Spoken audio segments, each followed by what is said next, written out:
শীতকাল মানেই বাহারি পিঠাপুলির আয়োজন। আর পাটিসাপটা পিঠা হলে তো কথাই নেই। পাটিসাপটা পিঠা আমার অনেক বেশি পছন্দ, আর আমাদের বাসারও সবার অনেক বেশি পছন্দ।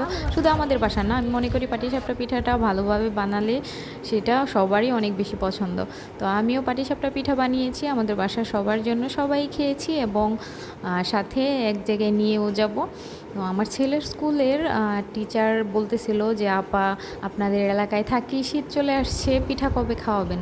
তো ভাবলাম যেহেতু স্যার বলেছে, ছেলেটা ওই স্কুলে পড়ে আর ছেলের টিচার হিসেবে যেহেতু বলেছে, তো না দিলে তো খারাপ দেখা যায়, আর টিচার যেহেতু একটু দাবি করতেই পারে, তার জন্য বেশি করে বানিয়ে নিয়েছিলাম। তো বাসার সবাই খাওয়া দাওয়ার পরে এই সব টিচারদের জন্য একটা একটা করে নিয়ে নিয়েছি।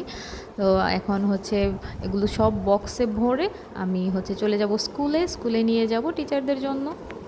দ্বিতীয় শিফটে যেহেতু 12 জন টিচার, আমি 12 জন টিচারের জন্য 12টা পিঠাই নিয়েছি, কারণ পাটিসাপটা পিঠা বানাতে মোটামুটি ভালোই কষ্ট হয়, আর এত এত বানাতে সময়ও অনেক বেশি প্রয়োজন হয়, তাই এত বেশি বানাতে পারিনি। আর আমাদের বাসায় যেহেতু অনেক মানুষ, তো সবার জন্য বানিয়ে তারপর আরও আমার এক মামা শ্বশুরের বাসায়ও দিয়েছি। তো সেখানে দিয়ে বাসার সবাই খেয়ে আরও 12টা পিঠা হচ্ছে নিয়ে যাচ্ছি আমি স্কুলে। তো অনেকগুলো পিঠাই মোটামুটি বানিয়েছিলাম।